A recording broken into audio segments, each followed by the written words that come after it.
Ahora sí. Una vez más, hermanos, vamos a pedirle ayuda al Señor. Padre, vamos a predicar tu palabra una vez más. Y estamos tan conscientes de nuestras propias limitaciones. Señor, sabemos que si tú no edificas la casa, es en vano el trabajo de los edificadores.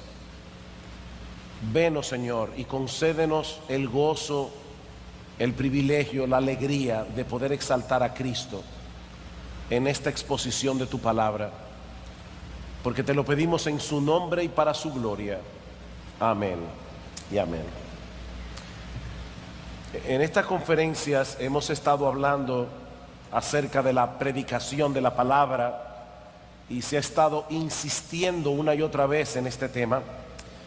Pero tenemos que entender, mis hermanos, que la predicación del Evangelio puede llegar a ser muy frustrante por la falta de respuesta de la gente a quienes predicamos.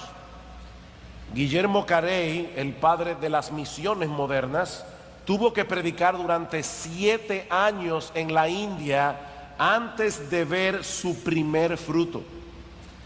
Y lo mismo sucedió con Adoniram Judson en Burma. Nosotros quisiéramos que todo el mundo aceptara el Evangelio de todo corazón. Sabemos que se trata de un asunto de vida o muerte, pero mis hermanos, yo quiero ser realista. Lamentablemente eso no es así. De hecho, muchos reciben nuestro afán evangelístico no como un acto de amor, sino como una molestia.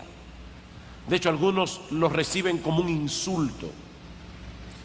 Cuando yo era recién convertido, yo quise compartir el Evangelio con uno de mis mejores amigos de la adolescencia.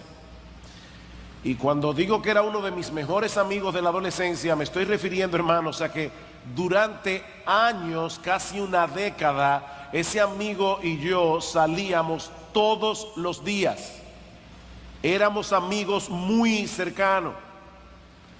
Pero cuando yo me convertí y traté de compartir el Evangelio con este mi gran amigo, no solo me frenó en seco, sino que nunca más lo volví a ver hasta el día de hoy. Eso es una realidad, hermanos. Predicar el Evangelio no siempre produce el fruto que queremos. Esa es una de las enseñanzas que nosotros encontramos en la famosa parábola del sembrador, que no vamos a estudiar esta tarde, vamos a estudiar otras parábolas en la tarde de hoy. Pero el Señor Jesucristo compara a los que predican el Evangelio con aquellos que salen a sembrar la semilla de la palabra de Dios. Pero esa semilla no siempre cae en una buena tierra y por lo tanto esa semilla no siempre da fruto. Cristo dice, algunos tienen un corazón muy endurecido, otros son muy superficiales, otros tienen tantas preocupaciones por las cosas de este mundo que ahogan la palabra, y en otros casos todas las anteriores, ¿verdad? Pero esa no es toda la historia. Esta parábola también nos enseña que por la gracia soberana de Dios, muchos corazones son preparados para que la palabra penetre y para que la palabra fructifique a 60, a 30 y a 100 por uno. Así que debemos predicar la palabra de Dios, porque ese es el instrumento poderoso que Dios ha de usar para obrar en el corazón de los hombres. Ese es el instrumento que Dios va a usar para establecer su reino en la tierra. Y eso es lo que vemos en las parábolas que vamos a estudiar en esta tarde. Los invito a ir conmigo a Marcos capítulo 4. Evangelio de Marcos capítulo 4. Y me gozo en poder ahora exponer un pasaje de la palabra de Dios en una forma expositiva, porque en la hora anterior, irónicamente, estaba predicando acerca de la predicación expositiva en una predicación no expositiva. Pero ahora quiero que veamos Marcos capítulo 4. Evangelio de Marcos capítulo 4, vamos a ver los versículos 21 al 34. Hay 3 parábolas aquí que nos muestran el poder de la palabra, tanto en el avance como en el crecimiento del reino. La primera de esta parábola se encuentra en los versículos 21 al 25. También les dijo: ¿Acaso se trae la luz para ponerla debajo del almud o debajo de la cama? ¿No es para ponerla en el candelero? Porque no hay nada oculto que no haya de ser manifestado, ni escondido que no haya de salir a la luz. Si alguno tiene oídos para oír, oiga. Les dijo también: mirad lo que oís, porque con la medida con que medís os será medido, y aún se os añadirá a vosotros los que oís. Porque al que tiene se le dará, y al que no tiene, aún lo que tiene le será quitado. ¿Qué son las parábolas? Bueno, las parábolas son comparaciones, básicamente. El Señor se vale de una imagen, de una historia de la vida cotidiana, para enseñar verdades espirituales en una forma fácil de entender, en una forma memorable. Sin embargo, hermanos, tenemos que notar, porque de lo contrario no vamos a entender este pasaje, tenemos que notar que las parábolas también tienen el propósito de oscurecer esa misma verdad que se quiere dar a conocer cuando la persona está predispuesta en contra de la verdad. De manera, mis hermanos, que las parábolas revelan y ocultan la verdad al mismo tiempo. Esa misma comparación, esa misma ilustración, que para algunos puede resultar sumamente didáctica, esclarecedora, para otras personas es una especie de acertijo. En ese sentido, podemos decir que las parábolas son un medio de gracia para los creyentes, pero son una señal de juicio para aquellos que desechan la verdad en contra de toda evidencia. Noten lo que dice el Señor en el capítulo 4, versículo 10. Cuando el Señor da la parábola del sembrador, los apóstoles y sus discípulos le preguntan en privado acerca de la parábola. Y escuchen esto, estas son palabras duras de parte de Cristo. Cuando estuvo solo, versículo 10, los que estaban cerca de él con los 12 le preguntaron sobre la parábola. Y les dijo: a vosotros os es dado saber el misterio del reino de Dios, mas a los que están fuera, por parábolas todas las cosas, para que viendo vean, pero no perciban, y oyendo oigan, pero no entiendan, para que no se conviertan y les sean perdonados los pecados. Hermanos, ¿de qué está hablando Jesús aquí? Él está diciendo claramente: a ustedes yo les voy a explicar el significado de esta parábola. Piensen por un momento en la parábola del sembrador. Si nosotros no tenemos la explicación de Cristo, aquello parece una simple lección de agricultura, ¿verdad? El sembrador sale a sembrar, parte de la semilla cae en buena tierra, otra cae en una tierra que no es tan buena, y así sucesivamente. Pero luego el Señor en privado les dice a los discípulos: la semilla es la palabra de Dios, el sembrador es el que predica la palabra, y el terreno son los corazones de los hombres. Ahora podemos entender cuál es el significado espiritual de una parábola tan simple como la parábola del sembrador. Pero esas personas que estaban allí en aquel día no entendieron absolutamente nada. ¿Por qué Cristo les hablaba en parábolas? Estos judíos habían escuchado a Jesús predicarles el evangelio en una forma llana y directa.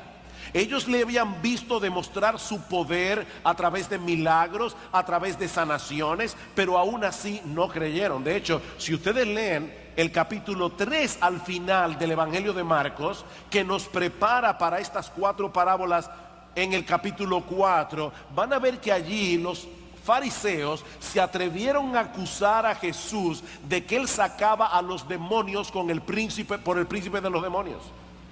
Ellos se atrevieron a decir que Jesús estaba endemoniado, y ahora estaban sufriendo las consecuencias de tener que escuchar ese mensaje del evangelio en una forma enigmática. De ahora en adelante, solo los discípulos de Jesús tendrían el privilegio de recibir las enseñanzas de Cristo con toda claridad. Versículo 11 otra vez: y les dijo: a vosotros os es dado saber el misterio del reino de Dios, mas a los que están fuera, por parábolas todas las cosas. Versículo 33: con muchas parábolas como esta les hablaba la palabra conforme a lo que podían oír, y sin parábolas no les hablaba, aunque a sus discípulos en particular les declaraba todo. A los discípulos en particular, y esto es importante, los discípulos de Cristo, los creyentes, tenían el privilegio de recibir la ayuda que ellos necesitaban para poder entender las enseñanzas de Jesús. Pero ese privilegio era también una gran responsabilidad, y eso es básicamente lo que el Señor nos enseña en esta primera parábola. Versículo 21 otra vez.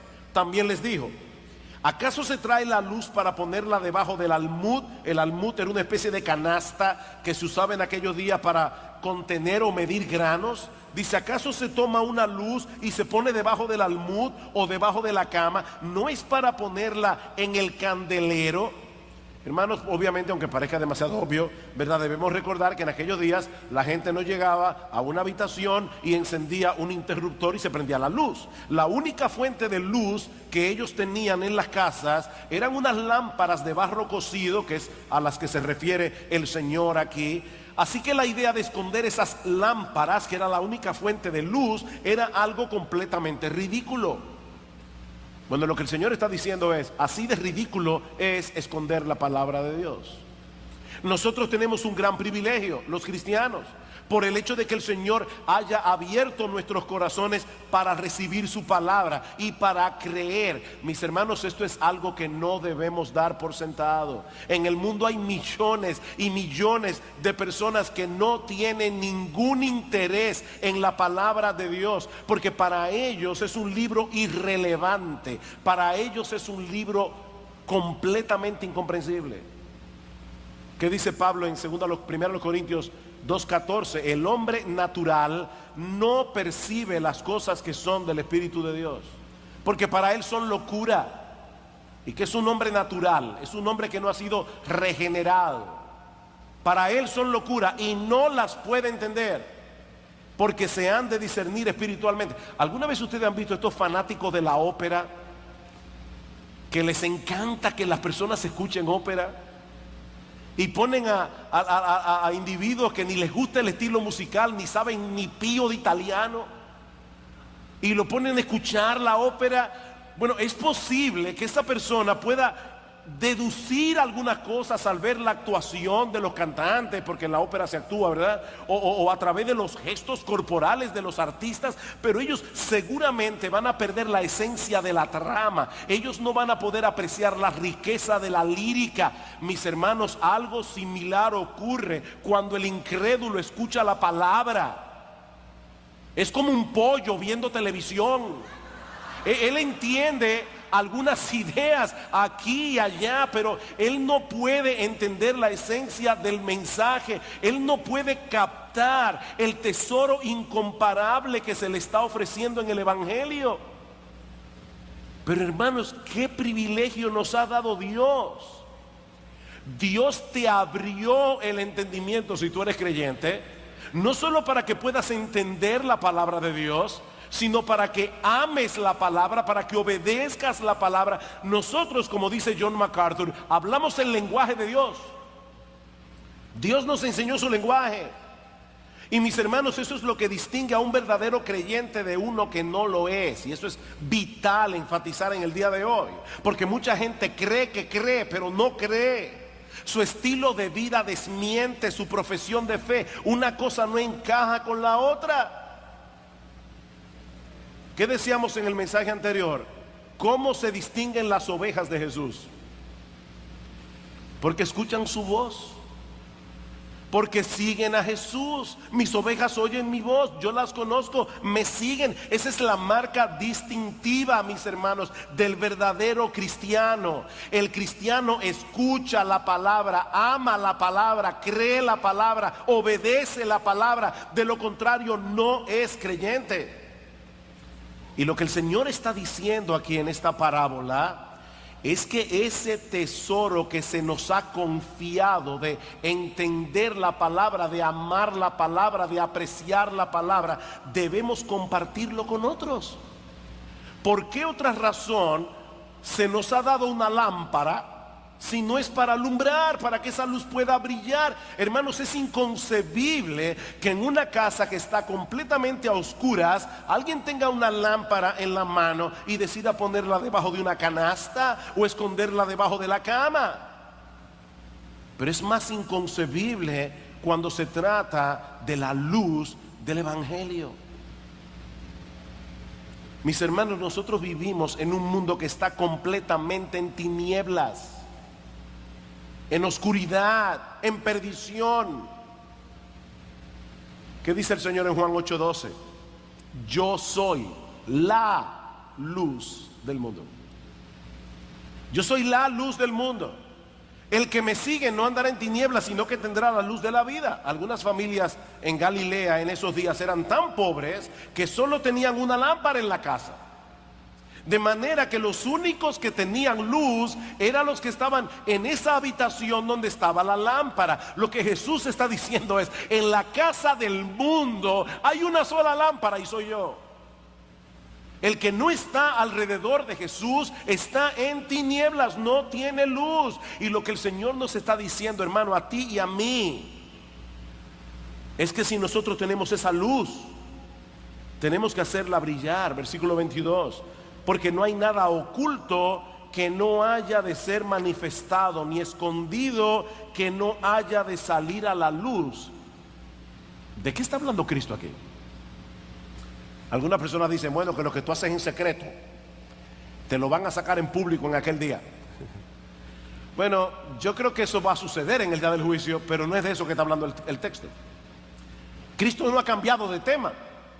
Él está hablando de esa luz que debemos hacer brillar. Recuerden, hermanos, el contexto que yo acabo de darles. Por un tiempo, dice Cristo, esta luz estuvo reservada únicamente para los discípulos. Solo a ustedes les explico las cosas, a los demás en parábolas, pero no siempre iba a ser así. Iba a llegar el día cuando nuestro Señor Jesucristo iba a morir en la cruz, iba a resucitar al tercer día y le iba a dar una gran comisión a la iglesia. ¿Y cuál era la comisión? Esa luz que yo les he entregado a ustedes, esa luz que yo he puesto en las manos, no era para que siguiera oculta para siempre. Ahora ustedes deben llevarla al mundo entero. Esa luz tiene que iluminar el mundo entero. Cuando tú guardas una cosa valiosa y la pones en un lugar seguro, pregunta, ¿es para dejarla ahí para siempre o para sacarla en el momento oportuno? Piensa en la Navidad, ¿verdad? Uno a veces, los que son muy previsores, compran los regalos de los niños desde septiembre y esconden los regalos y lo dejan ahí en un lugar. ¿Y para qué tú escondes el regalo que le vas a dar a tu hijo en Navidad? Bueno, porque tú quieres sacarlo en el momento oportuno. Ahora, imagínese un papá que dice, wow, le compré una bicicleta de Navidad a mi hijo, pero como yo tengo temor de que la estropee, la voy a dejar ahí para siempre. Eso no tiene sentido. Lo que nunca será visto ya no está escondido, está perdido, dice alguien. Y eso es lo que no debemos hacer con el tesoro del Evangelio. Luego de la muerte y resurrección del Señor Jesucristo, los creyentes debemos predicar el mensaje de salvación abiertamente en todo el mundo. Esa fue la gran comisión que el Señor nos dejó. Id y haced discípulos a todas las naciones. Mi hermano, déjame hacerte una pregunta. ¿Te ha dado Dios a ti el privilegio de entender su palabra? ¿Tú entiendes por lo menos el mensaje esencial del Evangelio cuando tú lees las Escrituras? Para más privilegio, ¿te ha dado Dios la oportunidad de ir a una iglesia donde los que predican te explican el verdadero mensaje de las Escrituras? ¿Te ayudan a entender mejor las Escrituras? Dice el salmista en el Salmo 119, 130, la exposición de tus palabras imparte luz, alumbra, da entendimiento a los simples. Pregunta otra vez, ¿tú recibes luz a través del púlpito cuando es expuesta la palabra de Dios? Si tu respuesta es afirmativa, te tengo otra pregunta. ¿Alguna vez has considerado el hecho de que eso que Dios te ha dado es al mismo tiempo un privilegio y una responsabilidad? Es un privilegio y es una responsabilidad. El Señor nos pide que hagamos una buena mayordomía de esa luz que Él nos da de su palabra a través de diferentes medios. Esa luz debe brillar a donde quiera que estemos. El Señor no nos ha dado la responsabilidad de convertir a nadie. Y eso es importante. Óyeme, tú no tienes la responsabilidad de convertir a nadie. Eso solo lo hace Dios. Pero Él sí te ha dado la responsabilidad de hacer brillar la luz del Evangelio donde quiera que podamos hacerla brillar. Y noten la seriedad con que Cristo trata este asunto. Versículo 23. Si alguno tiene oídos para oír, oiga, no todos tienen oídos para oír la verdad de Dios. Pero si Dios en su gracia te ha dado oído para oír, ahora es tu responsabilidad escuchar con atención lo que Él te dice en su palabra para ponerlo por obra, y en este caso particular para hacer que esa luz pueda brillar. Versículo 21 y 22 otra vez. ¿Acaso se trae la luz para ponerla debajo del almud? ¿O es para hacerla brillar? El que tiene oídos para oír, oiga mi advertencia, dice el Señor. Haz brillar la luz. Si tú escuchas la palabra y no haces lo que Él te dice, entonces no escuchaste realmente lo que Él te está diciendo. Padres,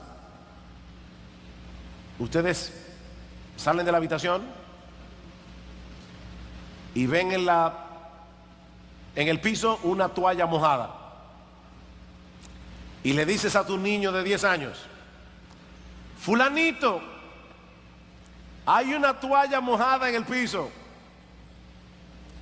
Y tu niño saca la cabeza y dice: sí, papi, hay una toalla mojada en el piso.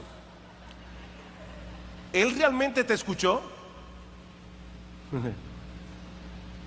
¿Te escuchó como él debía escucharte? O sea, cuando tú dices: fulanito, hay una toalla en el piso, ¿tú lo dices para que conste en boca de 2 o 3 testigos la posición de la toalla? ¿O tú lo hiciste para mover a tu hijo a recoger la toalla mojada del piso? Si tú no haces lo que escuchaste, en realidad no escuchaste. Por eso es que Cristo nos invita a escuchar la palabra con atención para poder entenderla lo mejor que podamos. Versículo 24 dice: les dijo también: mirad lo que oís, porque con la medida con que medís os será medido, y aún se os añadirá a vosotros los que oís. Cuidaos lo que oís. En otras palabras, escuchen con atención para que puedan tener un entendimiento claro de la verdad. No se dejen distraer por nada cuando estén leyendo o escuchando la palabra de Dios predicada. ¿Saben por qué? Porque es Dios mismo el que te está hablando a tu corazón. Y yo leí ese pasaje y pensaba: wow, el Señor sabía que Steve Jobs iba a inventar el iPhone. El Señor sabía que mucha gente iba a comenzar a ir a la iglesia con sus teléfonos inteligentes y con sus tabletas y con sus iPads, y que iban a leer la Biblia en sus dispositivos móviles. Y por si acaso, yo prefiero venir a la iglesia con mi Biblia a lo antiguo. Pero si usted viene con su tableta, no hay problema. Lo único que te quiero advertir es que cuando tú tienes una tableta y si está conectada con internet o con un teléfono inteligente, tiene problemas, porque esta Biblia mía no me envía notificaciones de WhatsApp. Esta Biblia no me dice que me llegó ningún correo electrónico. Esta Biblia no me sale, me manda un mensaje tan importante como a ver cuántas personas le dio like en mi Facebook al último comentario que yo puse. Mi Biblia no hace nada de eso. Y lo que te estoy diciendo, mi amado hermano, es que cuando estamos frente a la palabra de Dios, ya sea leída o predicada, estamos frente a Dios mismo, hablándonos de tú a tú. Y tenemos que poner toda atención. Por eso dice Cristo aquí, oigan qué advertencia: mirad lo que oís, porque con la medida con que medís os será medido, y aún se os añadirá a vosotros los que oís. ¿De qué está hablando Cristo aquí? Lo que el Señor está diciendo, hermanos, es que hay una bendición de parte de Dios en el esfuerzo de entender la palabra. Si escuchas la palabra con atención y la recibes con fe y con un corazón sumiso y obediente, ¿sabes lo que va a pasar? El Señor se va a encargar de bendecir ese esfuerzo, dándote un entendimiento cada vez mayor.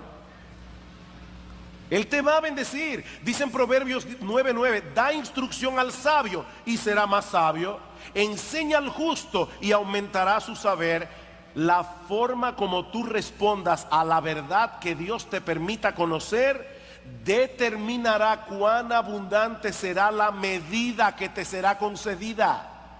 Es así de simple. ¿Y sabes qué producirá ese mayor conocimiento de la verdad? Más conocimiento de Dios, un mayor gozo, una mayor confianza en sus promesas, más santidad, menos apego a las cosas de este mundo y sobre todas las cosas un mayor aprecio y amor por la persona de nuestro Señor y Salvador Jesucristo y una mayor satisfacción en Él. ¿Saben lo que pasa con un cristiano que tiene todo eso? Brilla más en el mundo. La bendición de Dios, mis amados hermanos, sobre nuestras vidas no será proporcional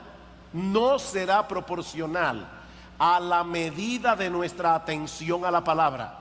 Lo que Cristo nos está prometiendo aquí es que será desproporcionalmente mayor. Desproporcionalmente mayor. Vean el versículo 24 otra vez.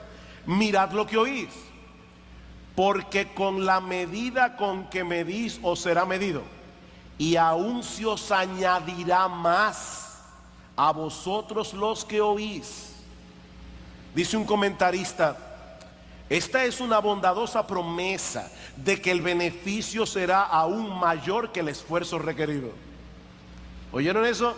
El beneficio será mayor que el esfuerzo requerido.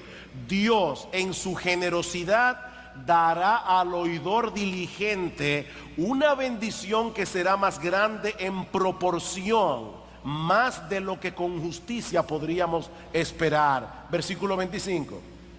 Pero esto tiene una moneda de dos caras, porque al que tiene se le dará, y al que no tiene, aún lo que tiene le será quitado. Aquel que ha recibido los beneficios que vienen a nosotros a través de un oído diligente, seguirá recibiendo cada vez más y seguirá brillando cada vez más. Pero si dejas de poner atención a la palabra de Dios, las capacidades que ahora tienes se irán atrofiando, y tarde o temprano terminarás perdiendo aún lo que ahora tienes. Es una pena, yo tengo 34 años como pastor en nuestra iglesia. ¿Qué pasó? No es que es una pena que tengo 34 años, no voy a decir ahora que tengo la pena. La pena es, hermanos, que en esos 34 años, a través de toda nuestra historia, yo he visto a muchos creyentes pasar por ese proceso. Personas que en un momento dado eran hombres que estaban ardiendo, mujeres que estaban ardiendo para el Señor. Ahora uno no sabe ni siquiera si son creyentes. ¿Qué pasó ahí? Comenzaron a descuidarse, a descuidarse, a descuidarse, y aún lo que tuvieron una vez ya no lo tienen. Esa es la advertencia del Señor aquí. Y es probable que al final de la historia nos demos cuenta que tales personas nunca fueron verdaderas ovejas de Cristo, porque recuerda que la marca distintiva de la oveja del Señor, ¿cuál es? Oye su voz y le sigue. Pero aún nos restan dos parábolas aquí que veremos más brevemente. Ya el Señor nos ha dicho que debemos compartir la luz que recibimos de la palabra. Pero ahora el Señor quiere mostrarnos que esa palabra opera misteriosamente en el corazón de los hombres, para que no caigamos en el error de medir los resultados por lo que nuestros ojos pueden ver. Versículo 26. Decía además, así es el reino de Dios, como cuando un hombre echa semilla en la tierra y duerme y se levanta de noche y de día y la semilla brota y crece sin que él sepa cómo. Porque de suyo lleva fruto la tierra, primero hierba, luego espiga, después grano lleno en la espiga, y cuando el fruto está maduro, enseguida se mete la hoz, porque la siega ha llegado. Y la siega de la que se habla allí no es el fin del siglo, no es el juicio final. La siega es la cosecha del fruto que produce la palabra predicada. En la parábola anterior, el Señor había comparado la verdad de su palabra con la luz de una lámpara. Aquí la compara con una semilla. Yo no sé cuántos de ustedes alguna vez han tratado de plantar un huerto, pero una de las cosas que se requiere para plantar un huerto es paciencia. Porque una vez tú plantaste la semilla en la tierra, comenzó un proceso que tú no controlas y un proceso que no se puede ver hasta que la planta crece. Esa es la enseñanza del versículo 27. Cuando dice el Señor aquí que el sembrador duerme, se levanta de noche y de día, la semilla brota y crece sin que él sepa cómo. Él siembra la semilla, pero luego él no sabe cómo es que crece, porque eso ya no depende de él. La semilla, mis hermanos, tiene su propio poder reproductivo. Y es sorprendente de verdad ver el tamaño de la planta que puede llegar a salir de una pequeña semilla y todos los frutos que esa planta va a poder producir cuando el árbol crezca. La semilla es uno de esos elementos comunes y al mismo tiempo extraordinarios de la naturaleza. Yo no sé si alguna vez se han puesto a pensar en eso, hermano, pero dentro de una semilla está encerrado todo el potencial que esa semilla necesita para reproducirse a sí misma y para fructificar. Y Cristo está diciendo lo mismo ocurre con la palabra de Dios. Siembra la palabra a través de la predicación, luego Dios se encargará de hacerla crecer en los corazones como Él quiera y cuando Él quiera. Leí una historia hace mucho tiempo de un granjero llamado Luke Short. Es una historia famosa, una historia verídica. Este granjero Luke Short salió de Inglaterra hacia Nueva Inglaterra. Cuando llegó a cumplir los 100 años de edad, Luke Short estaba bastante vigoroso y fuerte, pero él no disfrutaba de la paz con Dios. Un día este hombre está sentado en su campo y está reflexionando sobre su larga vida. Y de repente, mis hermanos, este hombre recordó un mensaje que él había oído un poquito de tiempo antes de partir, de embarcarse desde Inglaterra, un sermón que había escuchado del predicador John Flavel, para decirlo en español. Cuando Luke tenía 15 años de edad. E increíblemente, hermanos, el horror de morir bajo la maldición de Dios fue tan fuerte que allí mismo se convirtió al Señor 85 años después de haber escuchado ese sermón. Tú nunca sabes cómo es que va a obrar la palabra. Dios se la luce a veces, hermanos. Dios tiene forma tan extraña de obrar. Leí el testimonio de un pastor a quien conozco personalmente. Voy a reservarme el nombre, pero el hijo de este pastor había sido rebelde, salió de la casa, vivió una vida bien perdida. Y dice él que un día él estaba en el trabajo y una compañera de trabajo le envió un texto de Romanos, pero no decía cuál era el texto. Así que él dice: wow, yo sé que yo he leído ese texto en la carta de Pablo a los romanos, pero no me acuerdo dónde estaba el texto. Así que él decide irse a la casa y comenzar a leer la carta a los romanos para encontrar el versículo que la amiga de trabajo le había citado. Pero antes de llegar a la casa, pasó por una licorería y compró una botella de alcohol. Luego pasó por donde un tipo que vendía marihuana y compró un paquete de marihuana. Así que él llegó a la casa, comenzó a leer Romanos, a beber alcohol y a fumar marihuana. Dice: cuando iba por el capítulo 10, yo estaba borracho, endrogado y convertido. ¿Quién entiende eso? ¿Quién entiende eso? Hermanos, Dios obra de maneras misteriosas. Nosotros simplemente sembramos la palabra. La palabra tiene un poder increíble.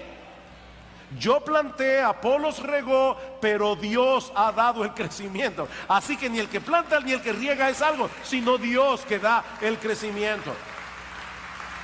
Mis hermanos amados, nuestra labor es plantar la palabra, la de Dios, es hacerla germinar en el corazón. Y repito, cuando Él quiere y como Él quiera.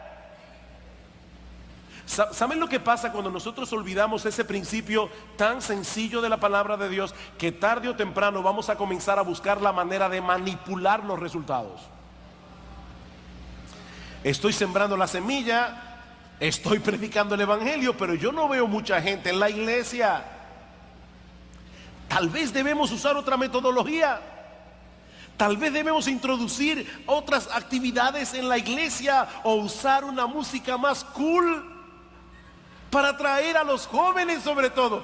Mira, mi hermano, déjame decirte algo. La salvación es del Señor. Solo Él puede darle vida a un pecador que está muerto en sus delitos y pecados. Y Él ha decretado hacer eso únicamente a través de la predicación de la palabra. Haz lo que tú quieras en la iglesia. No vas a lograr que los pecadores vengan al conocimiento del Señor. Dice en Juan 1:13: los que experimentan el nuevo nacimiento no son engendrados de sangre, ni de voluntad de carne, ni de voluntad de varón, sino de Dios. En otras palabras, eso no depende de nosotros. ¿Oyeron eso, padres? Padres que están aquí, la salvación de nuestros hijos no está en nuestras manos. Y yo sé que hay una carga en nuestros corazones por la salvación de los nuestros, por la salvación de nuestros hijos. Pero mi hermano, tú no puedes llevar esa carga sobre tus hombros. Déjasela al buen pastor. Tú no puedes lograr la salvación de tus hijos, ni la de ellos, ni la de nadie más. Nuestro único papel es sembrar la semilla. Y a veces nos va a dar la impresión de que no está sucediendo nada. Yo recuerdo cuando yo estaba recién convertido, entré a la universidad a estudiar arquitectura y tenía dos amigas, o una amiga mejor dicho, y una amiga de la amiga. Y cuando yo le predicaba la palabra a mi amiga, ella lloraba. Y yo decía, wow, le comentaba a veces a mi esposa, ya éramos amigos en ese tiempo, le decía, wow, yo creo que fulana va a ser mi primera convertida. Esa es mi inocencia de nuevo creyente. Oye, pero ella tiene una amiga que es tan dura. Esa muchacha no pone atención a la predicación, no le importa. Resultado: la amiga que lloraba todavía sigue ahí, inconversa. La otra se convirtió al Señor y ahora está en la presencia del Señor porque murió para Él y vivió para Él. Ese es el resultado de la palabra, hermanos. Dios lo hace misteriosamente. Esa semilla es tan poderosa que cuando es sembrada en un corazón preparado por la gracia soberana de Dios, nada ni nadie va a detener el resultado. Eso es imposible. Es la palabra de Dios. De hecho, me encanta como lo dice el mismo Señor aquí. Dice en el versículo 28: porque de suyo lleva fruto la tierra, primero hierba, luego espiga, después grano lleno en la espiga, y cuando el fruto está maduro, enseguida se mete la hoz, porque la siega ha llegado. De suyo, por sí misma. La palabra griega es automate. Lo que Cristo está diciendo es que hay un proceso divinamente automatizado ahí. Encárgate de predicar la palabra. El Espíritu Santo se encarga del resto. Así que debemos hacer brillar la luz. En segundo lugar, esta palabra que sembramos opera misteriosamente. Pero hay una tercera parábola aquí, y es que el reino de Dios experimentará un crecimiento desproporcionado en comparación con la pequeñez de sus inicios. Versículo 30 del capítulo 4. Decía también: ¿a qué haremos semejante al reino de Dios? ¿O con qué parábola lo compararemos? Es como el grano de mostaza, que cuando se siembra en la tierra es la más pequeña de todas las semillas que hay en la tierra, pero después de sembrado crece y se hace la mayor de todas las hortalizas y echa grandes ramas, de tal manera que las aves del cielo pueden morar bajo su sombra. La semilla de mostaza es la más pequeña que se sembraba en los campos de Israel.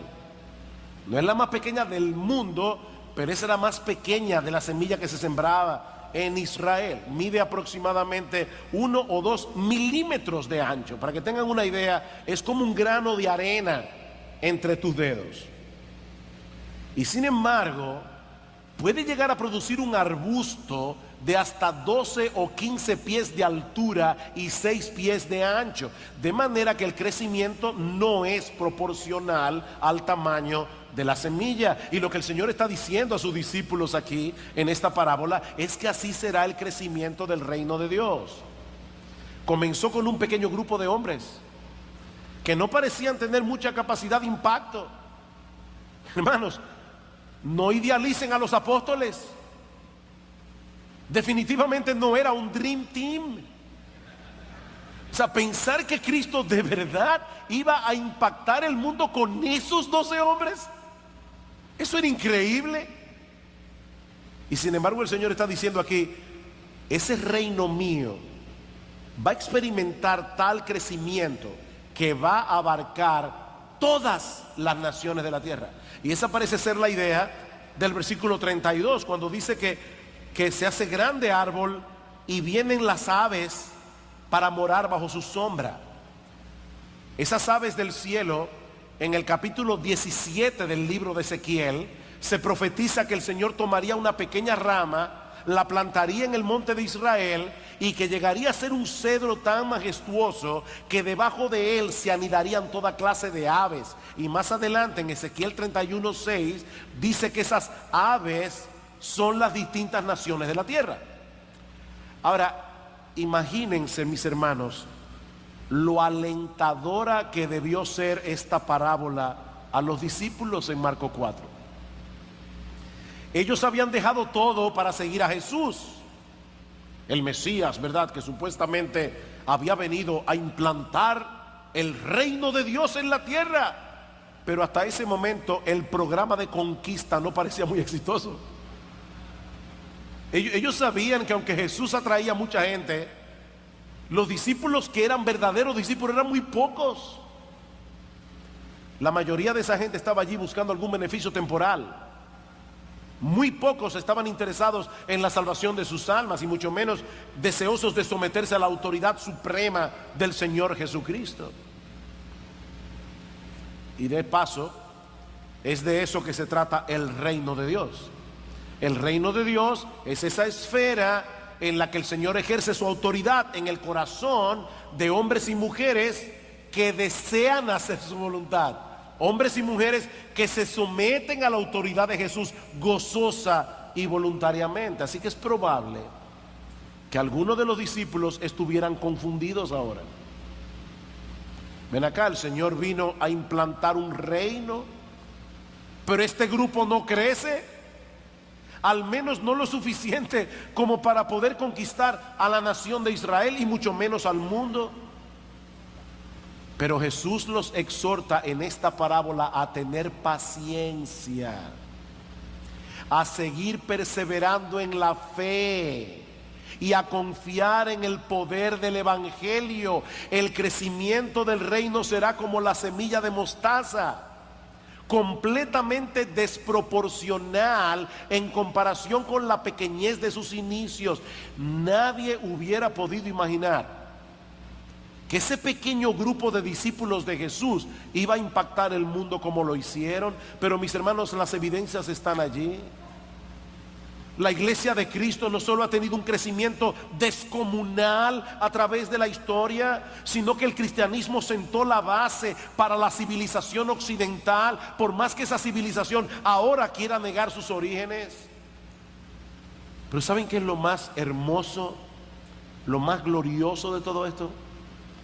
Que cuando la historia llegue a su final, nosotros veremos lo mismo que Juan vio en aquella visión en Juan 7:9, en Apocalipsis 7:9, perdón, a una gran multitud que nadie podía contar, de todas las naciones, de todas las tribus, de todos los pueblos, de todas las lenguas, millones y millones de hombres y mujeres que fueron traídos al arrepentimiento y a la fe por medio de la predicación del evangelio. Jesucristo verá el fruto de la aflicción de su alma y quedará satisfecho.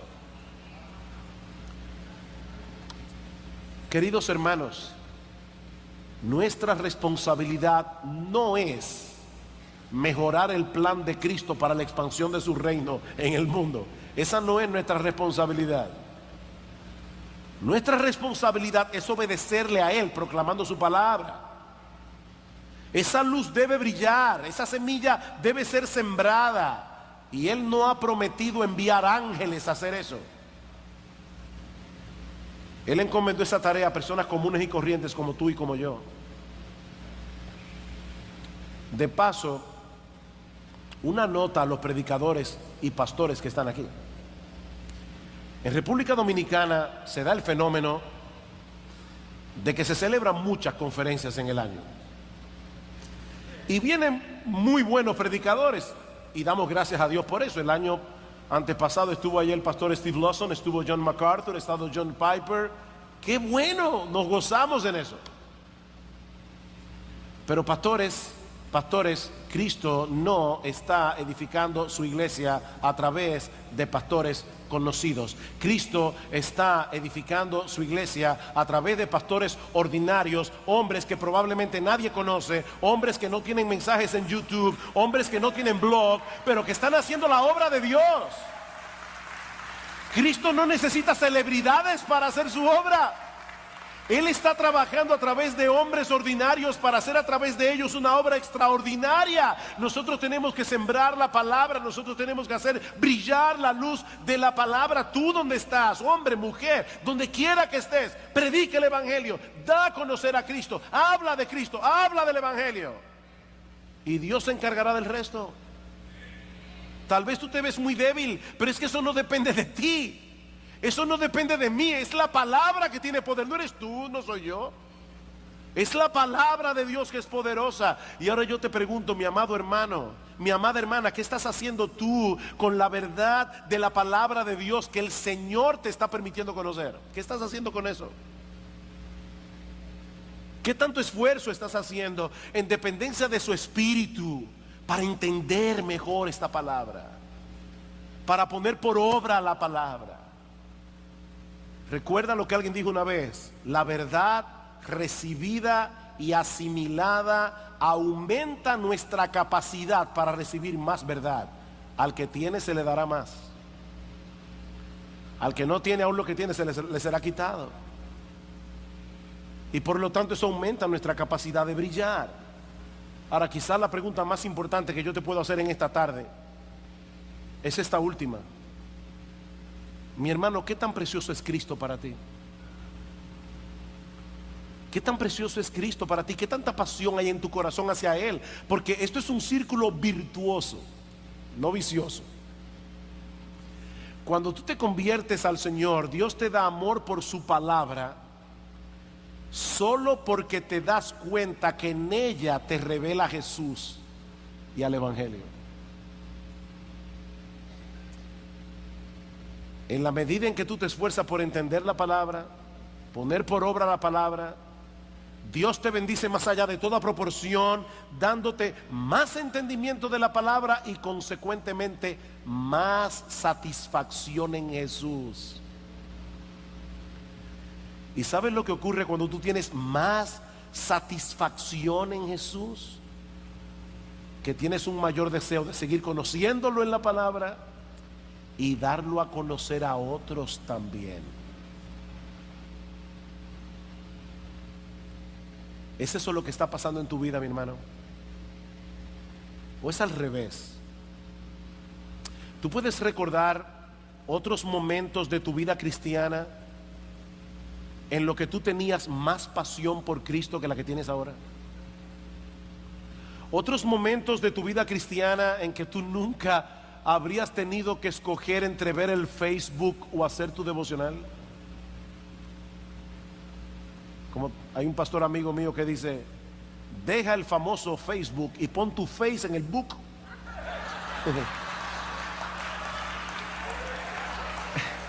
¿Tú recuerdas esa época? Yo recuerdo, estaba hablando con un hermano. Mi esposo y yo tuvimos el privilegio de conocer juntos al Señor. Yo fui invitado a un estudio bíblico un sábado en la noche. El domingo en la mañana la llamé a ella. Yo tenía 17, ella 16, y fuimos juntos a la iglesia. El que gana alma es sabio. Y hermano, yo recuerdo de verdad lo impresionante que fue para nosotros descubrir la Biblia. Wow, ¿qué libro es este? Era extraordinario. Y como estábamos de vacaciones, podíamos leer 10, 15, 20, 25 capítulos diarios de la Biblia. Han pasado los años. ¿Y saben qué, mis hermanos? Yo aprecio la Biblia 1000 veces más ahora que lo que la apreciaba en aquella ocasión, porque ahora la conozco mejor. Ahora conozco mejor mi salvación, ahora conozco mejor mi evangelio, ahora conozco mejor lo que Jesús ha hecho por mí. ¿Dónde tú estás, mi hermano? Ay, pastor, mire, mi vida espiritual ahora mismo está tan decaída que a veces yo me pregunto si yo soy creyente o soy un inconverso que creía que era creyente. Honestamente, pastor, yo no sé dónde estoy. Mira, si esa es tu condición, te tengo una buena noticia. Si tú eres un inconverso que creías que eras cristiano, pero no lo eras, lo que tú necesitas es venir a Cristo en arrepentimiento y fe. Y si tú eres un creyente que está en una muy mala condición espiritual y en una fuerte decadencia espiritual, lo que tú necesitas es venir a Cristo en arrepentimiento y fe.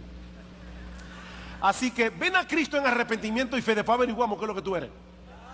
Porque ahora mismo tú necesitas venir a Cristo. Tal vez yo no tengo un análisis para hacerte y saber dónde está tu condición espiritual, pero mi hermano, vuelve a Cristo. Predícate de nuevo el evangelio. Vuelve a decirle a tu corazón que Cristo es precioso. Vuelve a decirle a tu corazón que no hay nada en el mundo que pueda compararse con Él. Mi hermano, corta de raíz todas esas cosas del mundo que están apagando tu pasión por Jesús, que están destruyendo tu amor y tu deseo, tu hambre por la palabra. Y en dependencia del Espíritu Santo, vuelve a la Escritura pidiendo a Dios en oración que abra tus ojos para ver las maravillas de tu ley, porque esa oración es conforme a la voluntad de Dios. Vuelve a Cristo, vuelve a la Escritura. No te quedes allí postrado. Hay perdón en Cristo para todo aquel que cree. La culpa no motiva, hermanos. Dios nos da la culpa simplemente. La culpa viene de Dios, pero Dios nos da la culpa simplemente para movernos al arrepentimiento, para que podamos experimentar el gozo del perdón. Vuelve a Cristo, vuelve al evangelio, vuelve al gozo de tu salvación. Pídele a Dios que tenga misericordia de ti. Pídele a Dios que vuelva a darte el gozo de tu salvación si la tenías. Pídele a Cristo que te salve si no la tienes. Pero no te quedes allí donde estás. Ven a Cristo.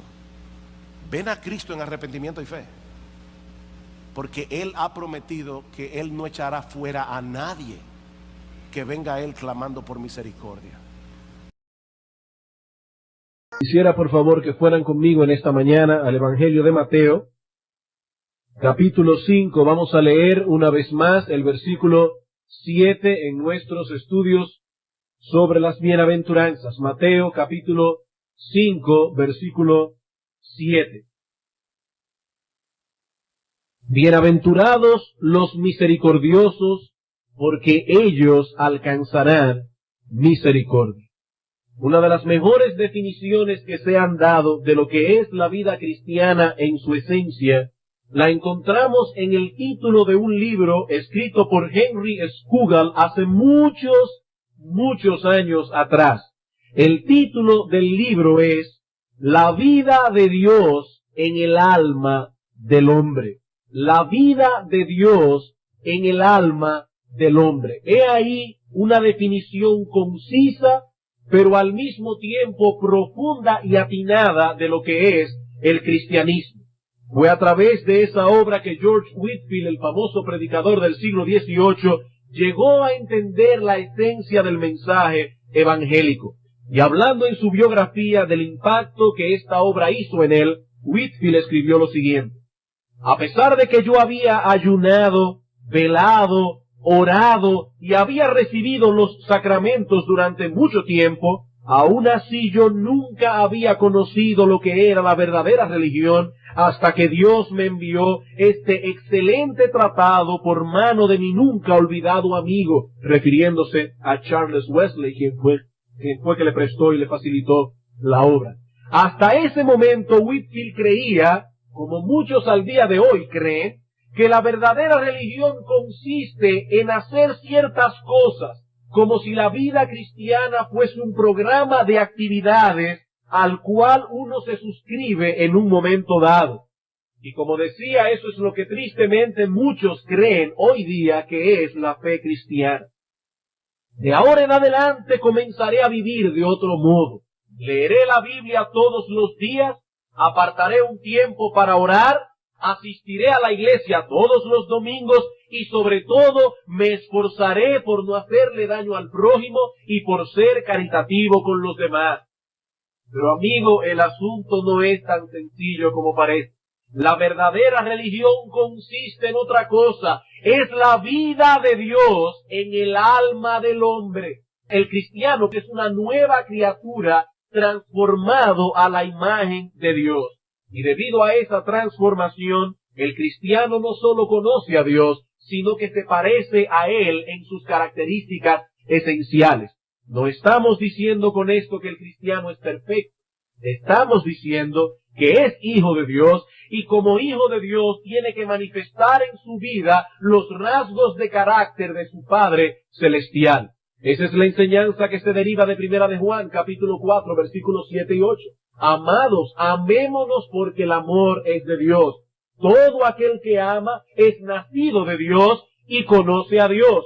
El que no ama no ha conocido a Dios. ¿Por qué?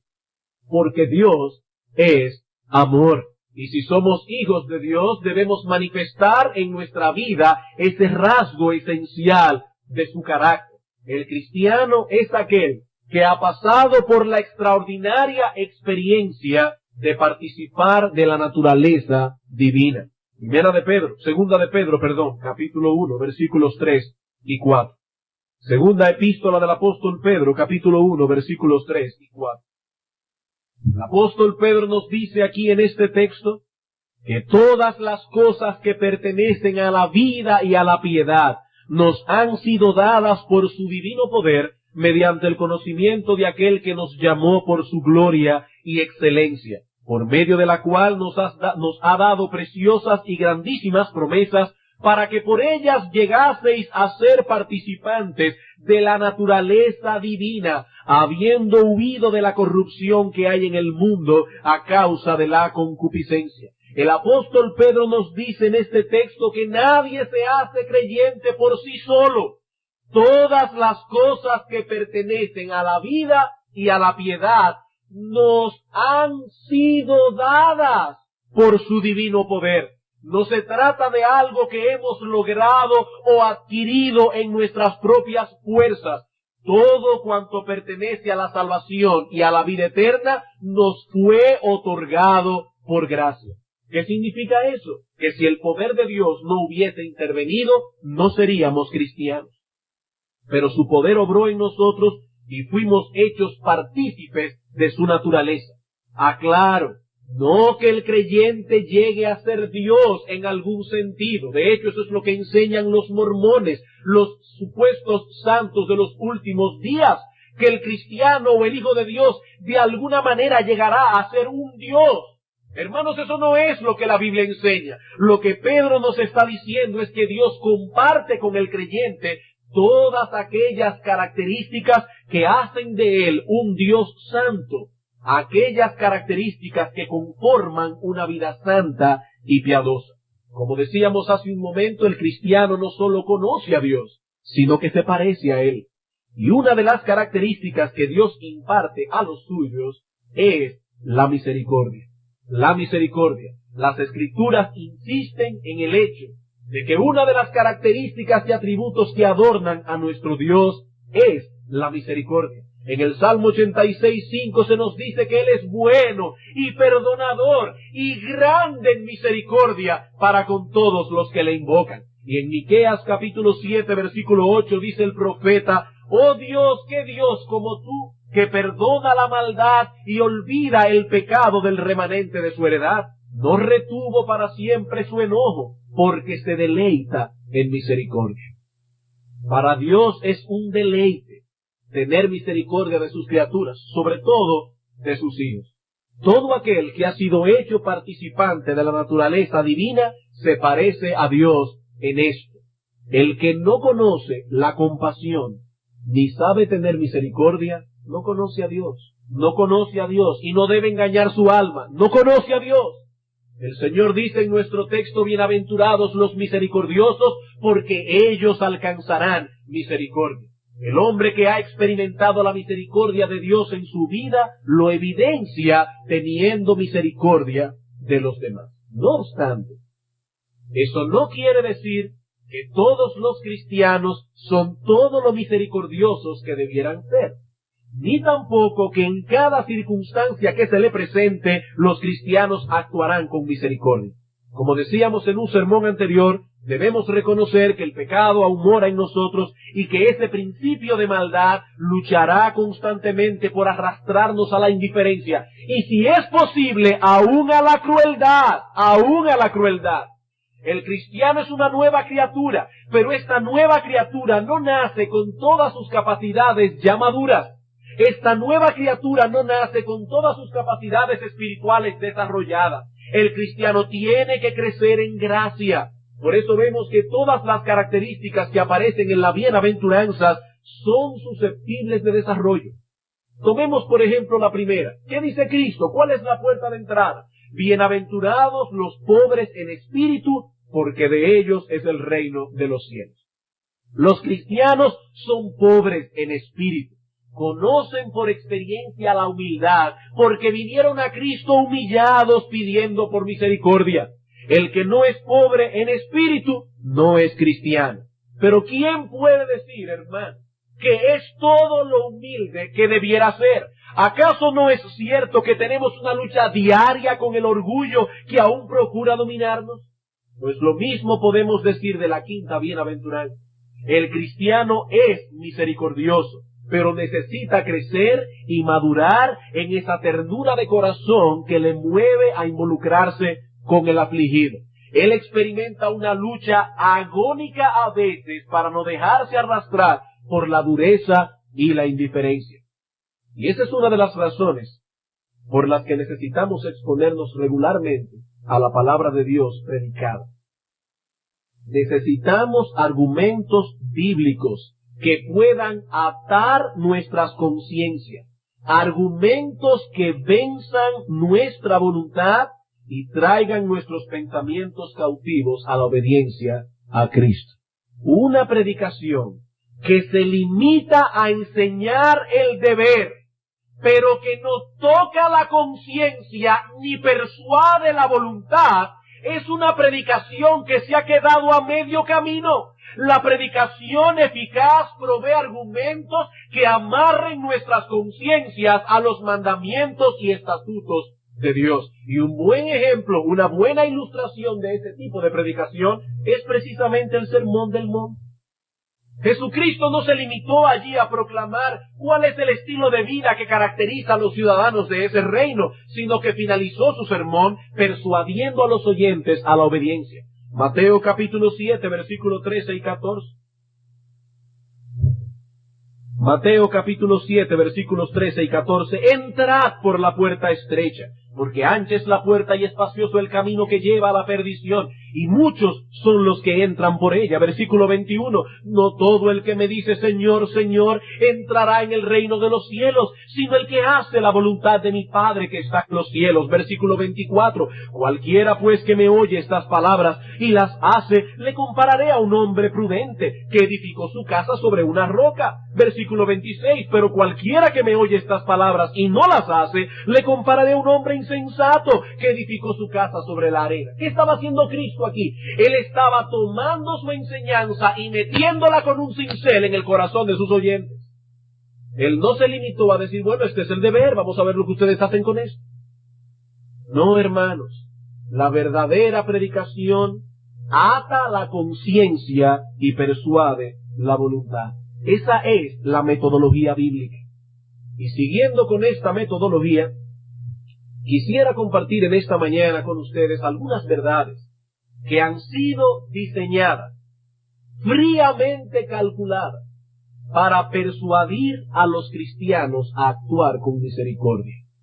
Verdades que deben mover, que deben atar la conciencia y el corazón de todo verdadero cristiano a actuar con misericordia. Hasta ahora, en los estudios que hemos dado acerca de esta bienaventuranza, hemos visto el significado de la misericordia. En segundo lugar, la fuente de donde emana esa disposición. En tercer lugar, los frutos que la evidencian. Y en esta mañana queremos ver 7 razones persuasivas para hacer misericordia. 7 razones persuasivas para hacer misericordia. ¿Por qué el cristiano debe esforzarse por ser misericordioso? En primer lugar, porque fuimos recreados por Dios con la finalidad de que nos ocupemos en buenas obras. En primer lugar, porque fuimos recreados por Dios con la finalidad de que nos ocupemos en buenas obras. Efesios capítulo 2, versículo 10. Efesios capítulo 2, versículo 10. Vamos a leer desde el 8 para tomar toda la idea. Porque por gracia sois salvos por medio de la fe, y esto no de vosotros, pues es un don de Dios, no por obras, para que nadie se gloríe, porque somos hechura suya, creados en Cristo Jesús para buenas obras, las cuales Dios preparó de antemano para que anduviésemos en ellas. Hermanos, es evidente en este texto que las buenas obras no pueden ser la base de nuestra aceptación delante de Dios. Aquí no dice que por hacer buenas obras Dios tuvo misericordia de nosotros, más bien enseña todo lo contrario. Dios tuvo que transformarnos, hacer de nosotros una nueva criatura para que pudiésemos ocuparnos en buenas obras. Antes éramos como esa higuera que Jesucristo maldijo. Teníamos muchas hojas, quizás el follaje se veía hermoso, pero nada de fruto. Sin embargo, estando en ese estado de esterilidad espiritual, Dios produjo un cambio en nosotros, tan radical en su naturaleza que Cristo lo equipara con un nuevo nacimiento y el apóstol Pablo con una nueva creación. Aquí no estamos hablando de que un individuo de repente decidió comenzar a vivir el estilo de vida de los cristianos. Voy a ir a la iglesia, voy a leer la Biblia, voy a hacer un devocional todos los días. Eso no hace cristiano a nadie. Aquí estamos hablando de una nueva creación en Cristo. Estamos hablando de una regeneración, un cambio tan radical en la naturaleza que Cristo lo equipara con nacer de nuevo. Somos hechura suya, dice Pablo, creados en Cristo Jesús. Así como ningún ser humano tomó la decisión de ser engendrado, así tampoco nadie puede tomar la decisión de ser regenerado. Nadie puede decir, el próximo 15 de abril me voy a hacer cristiano. No, eso es una obra de Dios. Y porque es una obra de Dios, el pecador debe clamar a Él y pedirle que opere esa gracia en su alma. Y yo sé que esto puede sonar paradójico, pero no lo es. Aquí no estamos diciendo al pecador que se siente tranquilo a esperar que Dios obre. Vean la historia del ciego Bartimeo. Ese ciego no podía curarse a sí mismo. Solo Cristo podía devolverle la visión. Pero hay 2 cosas que él podía hacer y las hizo. ¿Cuáles? Situarse en el lugar por donde Cristo pasaría y clamar por misericordia. Y amigo, he ahí las 2 cosas que debes hacer. Cristo ha prometido revelarse en el Evangelio. El Evangelio es poder de Dios para salvación, el instrumento poderoso que Dios usa para traer a los pecadores a la justicia de Cristo. Si estás preocupado, realmente preocupado por el estado eterno de tu alma, debes hacer lo que hizo el ciego Bartimeo. Debes exponerte a la predicación del Evangelio, porque Cristo se revelará a tu corazón a través de ese medio. Él seguramente pasará por ese camino. Y en ese momento clama por misericordia, te aseguro que la misericordia te será concedida. Así que esto no depende de nuestras buenas obras, o de alguna bondad que haya en nosotros. Depende enteramente de la buena voluntad de Dios y de su gracia infinita. Pero, si bien es cierto que no somos salvos por obras, también es cierto que las buenas obras siguen necesariamente a la salvación que Dios obra en el pecador por medio de la fe. Pablo nos dice que fuimos recreados por Dios para buenas obras, las cuales Dios preparó de antemano para que anduviésemos en ella. Y si hay algo que me sorprende siempre del apóstol Pablo, es el balance que pone en sus escritos inspirados por el Espíritu Santo. Pablo no era un quietista. Pablo no dice aquí a los creyentes después de haber concluido su mensaje de salvación: bueno, ahora siéntense a descansar y a disfrutar de todo aquello que Dios ha hecho por ustedes. Como pueden ver, ya Dios lo hizo todo. Nosotros solo tenemos que esperar. Hermanos, ese no es el mensaje del Nuevo Testamento. Ese no es el mensaje de las Escrituras. Dios nos hizo nacer de nuevo, y lo hizo para que dejemos de vivir para nosotros mismos, para que no seamos estériles. Cuando la semilla del Evangelio es sembrada en buena tierra, da frutos, algunos a 100, otros a 60, otros a 30 por uno. Pero la tierra que no produce el fruto deseado, sino que más bien produce espinos y abrojos, dice el autor de los Hebreos, es reprobada, está próxima a ser maldecida, y su fin es el ser quemada. Como dice el teólogo puritano Thomas Watson, una persona inútil no sirve más que para estorbar la tierra, y porque es estéril en higos, será fructífero en maldiciones. Hermano, escucha esto. Toda planta que es estéril en higo será fructífera en maldiciones. ¿Por qué el cristiano debe esforzarse en hacer misericordia? Porque de lo contrario está negando su profesión de fe y aún dando señales preocupantes que deben llevarle a cuestionarse seriamente si de veras tiene fe. ¿Qué dice Santiago capítulo 1 versículo 27? Que la religión pura y sin mácula delante de Dios el Padre es esta: visitar a los huérfanos y a las viudas en sus tribulaciones, misericordia, y guardarse sin mancha del mundo, santidad.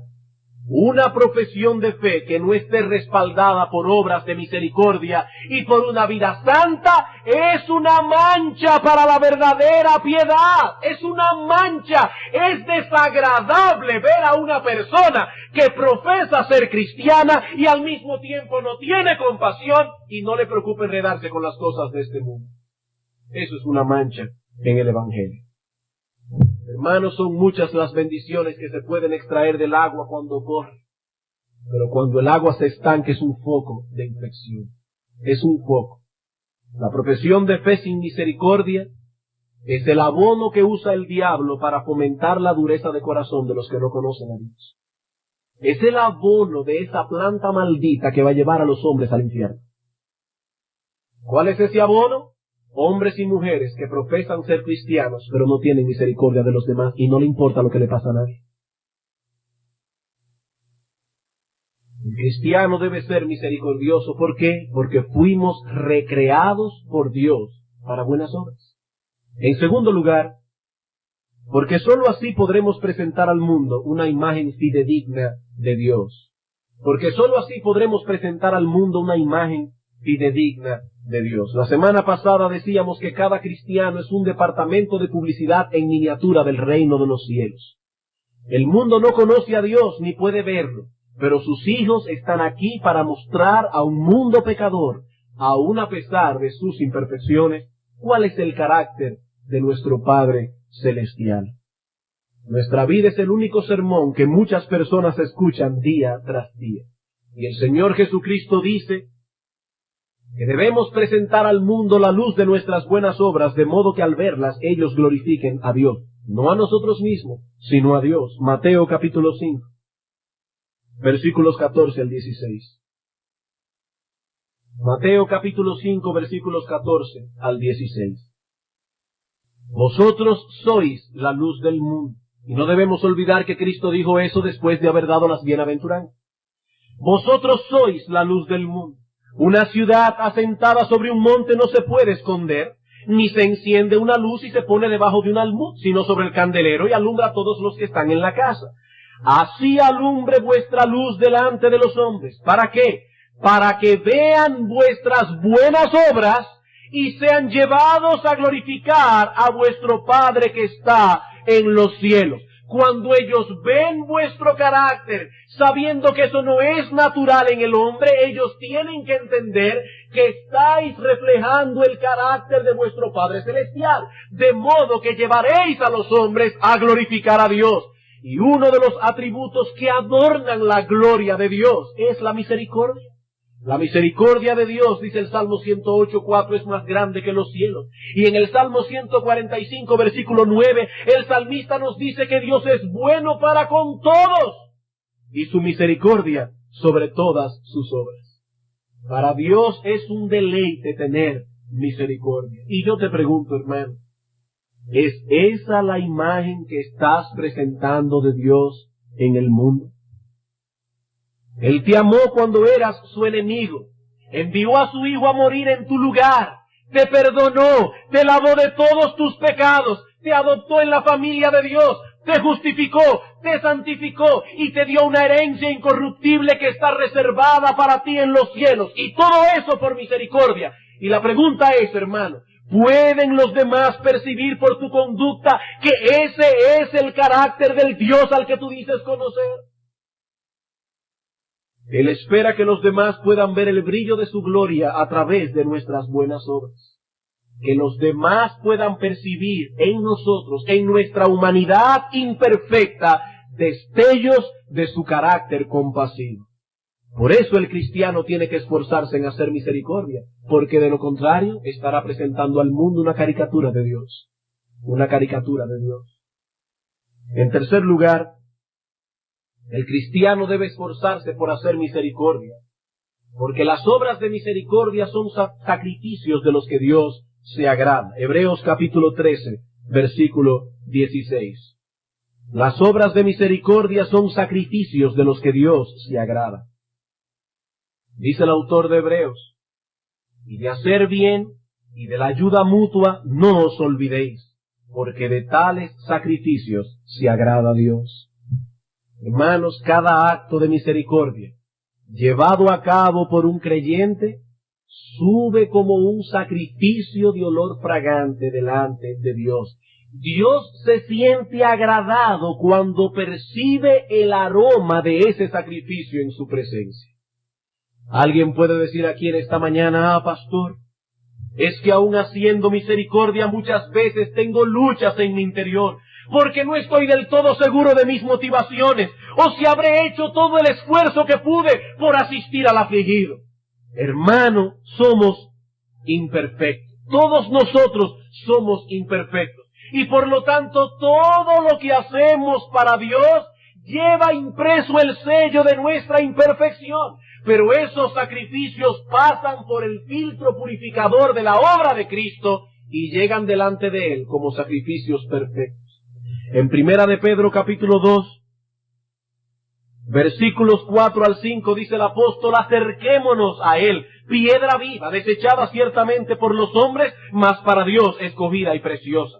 Vosotros también como piedras vivas, sed edificados como casa espiritual y sacerdocio santo. ¿Y qué debemos hacer ahora como sacerdotes? Presentar sacrificios delante de Dios.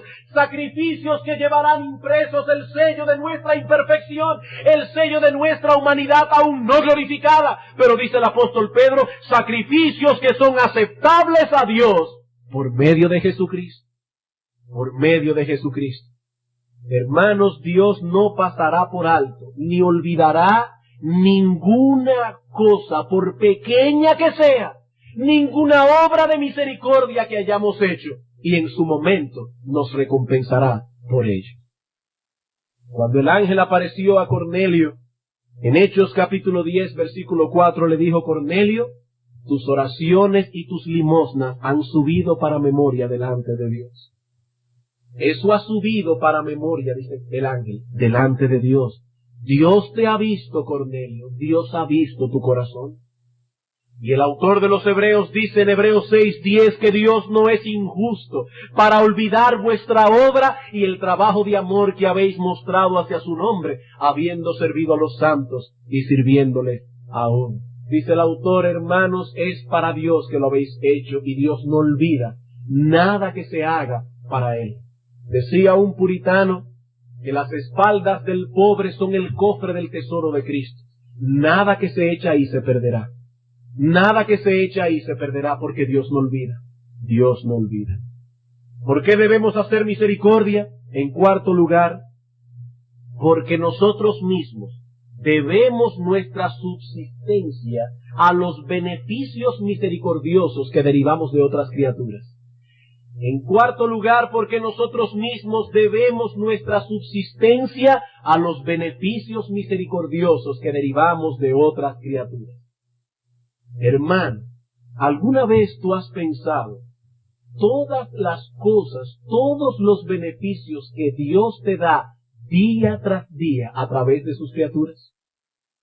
A través del sol, de las nubes, de la tierra que da sus frutos. No importa cuánto dinero usted tenga, nadie es autosuficiente. Dependemos por completo de la misericordia que Dios tenga a bien mostrarnos a través de las criaturas que Él ha hecho para nuestro beneficio. Una orden de Dios es suficiente para que la creación se vuelva contra nosotros, y entonces de nada servirán nuestras posesiones. El rey Acab, con todo su dinero y con todo su poder, no pudo hacer que lloviera en el día de Elías. Ni una sola gota cayó del cielo hasta que Dios no dio la orden. Cuando Dios cierra, nadie puede abrir, que nadie se confunda en esto. Es Dios quien da, es Dios quien quita. No importa cuánto dinero tú tengas, hermano mío, tú vives de la caridad. Tú vives de la caridad. Cada día que pasa vives de la misericordia de Dios, porque si Dios diera un decreto y cerrara las puertas de los cielos, te quedarías en la miseria. Cada segundo de nuestra vida, hermanos, es por la misericordia de Dios. El pueblo de Israel se olvidó de esta verdad, y Dios tuvo que hablarle bien fuerte a través de su profeta. Y ella no reconoció que yo le daba el trigo, dice Dios, hablando del pueblo de Israel. Ella no reconoció que yo le daba el vino y el aceite, y que le multiplicaré la plata y el oro que después ellos ofrecían a Baal. Por tanto, dice Dios, yo volveré y tomaré mi trigo a su tiempo, y mi vino a su sazón, y quitaré mi lana y mi lino que había dado para cubrir su desnudez. Y ahora descubriré yo su locura delante de los ojos de sus amantes, y nadie la librará de mi mano. Haré cesar todo su gozo, sus fiestas, sus lunas nuevas y sus días de reposo y todas sus festividades. Haré talar sus vides y sus higueras, de las cuales dijo, mi salario son, salario que me han dado mis amantes. Qué bajo llegó el pueblo de Israel. Esta gente estaba diciendo, yo no dependo de Dios, ese es mi salario, eso me lo gané yo con el fruto de mi esfuerzo. Dice Dios, las reduciré a un matorral y las comerán las bestias del campo. Hermano, no olvides, es Dios quien da, es Dios quien quita. Como dice alguien, estamos obligados día tras día a mendigarle a la creación. Y se pregunta este autor, ¿existirá cada criatura para el bien del hombre y el hombre solo para sí mismo? ¿Cuán absurdo e irracional es esto? Siendo que todos vivimos de la caridad divina, deberíamos ser caritativos con los demás. ¿Por qué el cristiano debe ser misericordioso? En quinto lugar, porque en realidad no somos dueños de los bienes que tenemos, somos simples mayordomos. ¿Por qué debemos ser misericordiosos? Porque solo somos mayordomos de los bienes que Dios nos ha dado. Y algún día pasaremos por la experiencia de aquel mayordomo infiel, a quien su amo le dijo, dame cuenta de tu mayordomía, ya no serás más mi mayordomo. Dice la Escritura que todos nosotros compareceremos ante el tribunal de Cristo, para que cada uno reciba según lo que haya hecho en el cuerpo, sea bueno o sea malo. Y en ese momento solemne tendremos que dar cuenta delante de Dios del uso que hicimos de los bienes que Él nos confió. Esos bienes no son nuestros en el mejor sentido del término. Dios es el único dueño absoluto de todo cuanto existe. De Jehová es la tierra y su plenitud, dice el salmista, el mundo y los que en él habitan. Hacer un uso egoísta de esos bienes es acarrearse la enemistad y la ira de Dios. Santiago capítulo 5. Santiago capítulo 5 versículos 1 al 3. Hermano, no olvides, y amigo que estás aquí en esta mañana, Dios está viendo, contemplando el uso que tú le estás dando a las cosas que Él te dio para que la administraras para su gloria. En Santiago capítulo 5 versículos 1 al 3 dice Dios: vamos ahora, ricos, llorad y aullad por las miserias que os vendrán. ¿Por qué? Porque son ricos, no de ninguna manera. Abraham era rico y era un hombre piadoso. Salomón era rico y era un hombre de Dios. Sino por el uso que estos ricos perversos e impíos estaban haciendo con sus riquezas. Vuestras riquezas están podridas y vuestras ropas están comidas de polillas. Hermanos, esto es muy gráfico. Esto es muy gráfico. Tenéis tantos vestidos en vuestro armario que cuando venís a poneros todos los que tenéis, ya las polillas se lo comieron. Mientras hay personas en la iglesia que están desnudos. Vuestros vestidos están comidos por las polillas. Vuestro oro y vuestra plata están enmohecidos por el tiempo que tienen guardados allí sin hacer nada. Y su moho testificará contra vosotros, y devorará del todo vuestras carnes como fuego. Habéis acumulado tesoro para los días postreros. Hermanos, amigos, cuidado. Nosotros no somos dueños absolutos de lo que tenemos. Somos simples mayordomos. Y Dios nos pedirá cuenta. ¿Por qué debemos ser misericordiosos? En sexto lugar, porque ese es el ejemplo que nos dejó nuestro Señor Jesucristo. Porque ese es el ejemplo que nos dejó nuestro Señor Jesucristo. Hechos 10, 37 y 38. He aquí un resumen de la vida de Cristo. Vosotros sabéis lo que se divulgó por toda Judea, comenzando desde Galilea, después del bautismo que predicó Juan. Cómo Dios ungió con el Espíritu Santo y con poder a Jesús de Nazaret, y cómo éste anduvo haciendo bienes y sanando a todos los oprimidos por el diablo, porque Dios estaba con él. Dice el apóstol Pedro aquí, él anduvo haciendo bienes. Su vida entera fue un gran acto de misericordia. Y el apóstol Juan nos dice que todos aquellos que profesan conocer a Cristo deben andar como él anduvo. La vocación del cristiano es vivir como Cristo, es ser como él. Pues para esto fuisteis llamados, dice Pedro, porque también Cristo padeció por nosotros, dejándonos ejemplo para que sigáis sus pisadas. Primera de Pedro capítulo 2, versículo 21. Se cuenta en una ocasión que el emperador Trajano rasgó una pieza de su propia ropa para vendar a un herido, a un soldado herido. El hecho de que un emperador haga eso provoca la admiración de los hombres. Pero hermanos, Cristo hizo más, mucho más.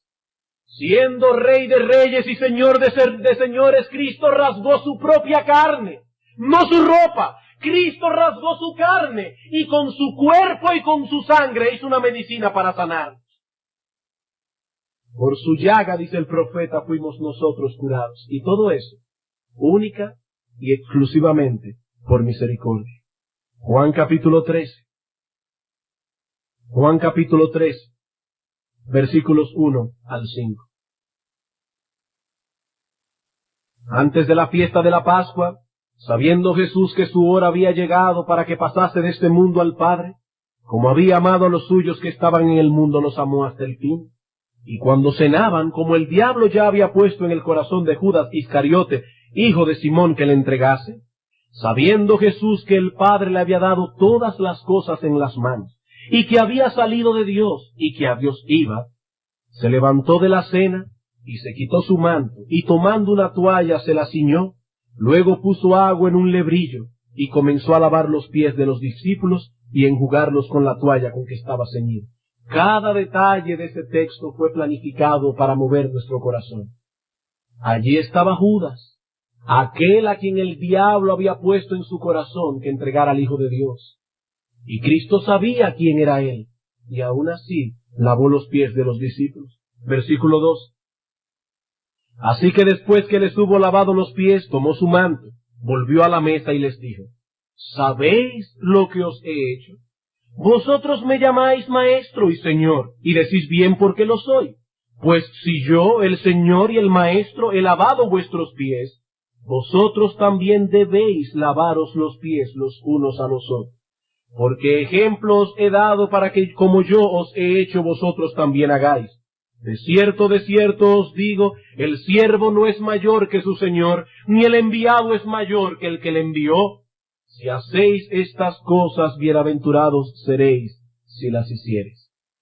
El Señor Jesucristo con su acción estaba ligando el servicio con la humildad. Todos los que estaban allí aquella noche eran demasiado grandes en su propia opinión como para rebajarse tanto. Y Juan escribe su historia para resaltar ese hecho. Cristo sabía quién era Él, pero más aún, quiénes eran ellos, y aún así les lavó los pies. Él era el Señor y el Maestro, pero aún así decidió voluntariamente ocupar el lugar más bajo. ¿Saben para qué? Para darnos una lección. Ejemplo os he dado, para que como yo os he hecho, vosotros también hagáis. De cierto os digo, el siervo no es mayor que su Señor, ni el enviado es mayor que el que le envió. En otras palabras, no piensen que son tan importantes. El siervo nunca es mayor que su Señor. Si yo estuve dispuesto a llegar tan bajo, no puede haber entonces ningún servicio que vosotros no podáis hacer. Ninguno. Hermanos, captamos la lección que hay detrás de todo esto. ¿Saben por qué nos falta misericordia? Porque nos falta humildad. Muchos dirán que es por falta de tiempo. No, no es por falta de tiempo, ni es por falta de bienes, porque aún podemos orar por el afligido. Nos falta misericordia porque nos falta humildad, porque nos creemos tan importantes que los demás deben vivir en torno a nosotros, en torno de nuestras necesidades, porque pensamos que los demás se nos deben en algún sentido. Por eso nos falta misericordia.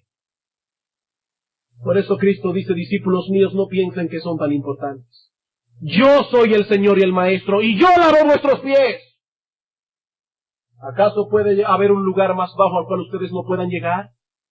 ¿O qué se creen ustedes que son? Por eso es que insistimos en que todo comienza con la pobreza en espíritu. El cristiano ha entrado en el reino de Cristo por una puerta estrecha, por donde no se puede entrar con el orgullo inflado. No se puede.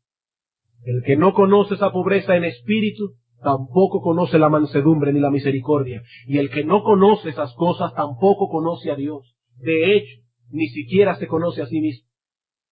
Ni siquiera se conoce a sí mismo. Esta persona tiene un concepto inadecuado de sí mismo. Él se cree ser lo que no es, y por eso se da tanta importancia. Por eso se toma tan en serio. Cada ofensa que se le hace parece que el mundo se va a acabar. El cristiano está llamado a estimar a los demás como superiores a él mismo. ¿Cómo?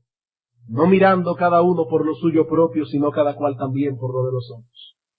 Eso fue lo que hizo Cristo, y nosotros estamos llamados a hacer lo mismo. Filipenses capítulo 2, versículo 5 en adelante. Haya pues en vosotros este sentir que hubo también en Cristo Jesús. Haya pues en vosotros esa misma forma de pensar, el cual, siendo en forma de Dios, no estimó el ser igual a Dios como cosa a que aferrarse, sino que se despojó a sí mismo, tomando forma de siervo y hecho semejante a los hombres. y estando en la condición de hombre se humilló a sí mismo, haciéndose obediente hasta la muerte y muerte de cruz. Es esa forma de pensar que deben tener los cristianos. Y yo te pregunto, hermano, ¿te resulta difícil perdonar a los demás o ser pacientes con ellos? Medita en la persona de Cristo, en su paciencia, en su perdón. Piensa en eso y no dejes de pensar hasta que tu corazón se enternezca con su ejemplo. Medita en tus pecados, medita en tus ofensas, medita en la bondad que Dios ha tenido contigo a pesar de tus ofensas y de tus pecados. Y no solo contigo, nos indignamos cuando leemos en los periódicos algunas de las barbaridades que se cometen en este mundo día tras día. Y eso es solo una pequeña muestra de la maldad que hay en el mundo, una pequeña muestra. En el mundo ocurren diariamente cosas que nadie ve, tantas que no cabrían en todos los periódicos que se editan en el planeta, día tras día. Y todas esas cosas están desnudas y abiertas a los ojos de aquel a quien tenemos que dar cuenta. Y aún así, su sol sigue saliendo día tras día, su lluvia sigue regando la tierra, aún en aquellos lugares donde se adoran a otros dioses y donde se cometen barbaridades en nombre de la religión, cosas que no se pueden narrar en un púlpito. Hermanos, es su sol, le pertenece a Él por derecho de creación. Él puede decretar y ordenar que mañana no salga más, que no irradie su luz solamente sobre aquellos que le temen. Pero la misericordia de Dios es más grande que los cielos y podemos estar seguros que su sol saldrá mañana, que la lluvia seguirá regando la tierra, y no porque haya una ley natural a la que Dios está atado. Dios no está atado a ninguna ley. Él lo hará por su misericordia. Por su misericordia. Él es el que hace todas las cosas, dice Pablo, según el designio de su voluntad. La próxima vez que te sientas inclinado a la dureza de corazón o a la indiferencia, piensa en Dios. Medita en la persona de Cristo y pide en oración que su ejemplo te traiga a la cordura. Pide en oración que su ejemplo te traiga la cordura. Finalmente, el cristiano debe ser misericordioso, porque el hombre misericordioso será grandemente recompensado por Dios. El cristiano debe ser movido a la misericordia pensando en esto. Será grandemente recompensado por Dios. Nuestro texto contiene una promesa. Los misericordiosos alcanzarán misericordia. Esa ternura de corazón que manifiestan hacia el que sufre y esa disposición a aliviar su sufrimiento testifican a favor del hombre misericordioso. Evidencian que la gracia de Dios ha obrado una verdadera transformación en su alma. Y desde ya este hombre puede disfrutar, puede comenzar a gozar, puede comenzar a deleitarse del veredicto que escuchará aquel día. Porque Dios ha dicho que los misericordiosos alcanzarán misericordia. No olviden esto, hermanos. Todos compareceremos ante Dios. Y en ese momento necesitaremos misericordia. Una misericordia que sólo obtendrán los misericordiosos. No los evangélicos, los misericordiosos. No los miembros de Iglesia Bíblica del Señor Jesucristo, los misericordiosos. Muchos se perturban al escuchar esta declaración porque piensan que atenta contra el mensaje de la salvación por fe sin las obras de la ley. Pero no hay ninguna contradicción en esto. El juicio final será un juicio de obras. Es un juicio de obras, porque son las obras las que evidenciarán el verdadero estado del corazón. Y la Biblia es abundantemente clara al respecto. En Mateo capítulo 16, versículo 27 dice, porque el Hijo del Hombre vendrá en la gloria de su Padre con sus ángeles, y entonces pagará a cada uno conforme a sus obras. En Romanos capítulo 2, versículo 6, dice que Dios pagará a cada uno conforme a sus obras. En Apocalipsis capítulo 20 dice Juan, vi a los muertos grandes y pequeños, de pie ante Dios, y fueron juzgados los muertos por las cosas que estaban escritas en los libros, según sus obras. Y si todavía alguien tiene duda, nuestro Señor Jesucristo en Apocalipsis 22:12 dijo, he aquí yo vengo pronto y mi galardón conmigo para recompensar a cada uno según su obra. Es un juicio de obras. ¿No es eso lo que enseña Mateo capítulo 25? Mateo capítulo 25, versículos 31 al 46. ¿Quiénes entrarán en el reino de Cristo? Los que hicieron misericordia. Los que hicieron misericordia. Dice el Señor en Mateo capítulo 25, versículo 31 al 46, cuando el Hijo del Hombre venga en su gloria, y todos los santos ángeles con él, entonces se sentará en su trono de gloria, y serán reunidas delante de él todas las naciones, y apartará los unos de los otros como aparta el pastor las ovejas de los cabritos. Y pondrá las ovejas a su derecha y los cabritos a su izquierda. Entonces el rey dirá a los de su derecha, venid benditos de mi Padre, heredad el reino preparado para vosotros desde la fundación del mundo. Porque tuve hambre y me disteis de comer, tuve sed y me disteis de beber, fui forastero y me recogisteis, estuve desnudo y me cubristeis, enfermo y me visitasteis, en la cárcel y vinisteis a mí. Entonces los justos le responderán diciendo, Señor, ¿y cuándo te vimos hambriento y te sustentamos?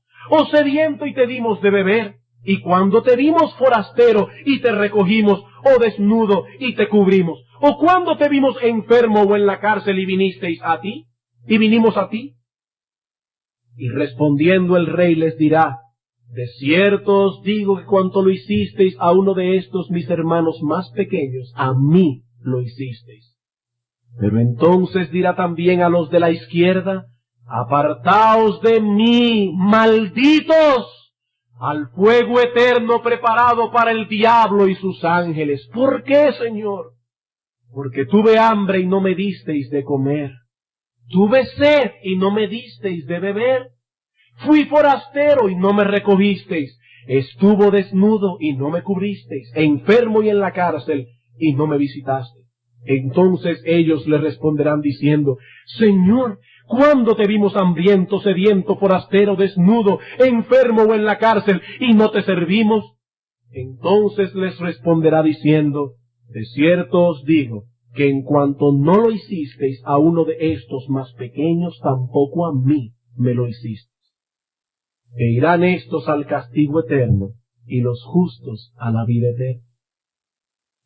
Hermanos, ¿qué se desprende de este texto? Los misericordiosos alcanzarán misericordia. Anthony Hoekema comenta lo siguiente, muy atinado, acerca de este texto.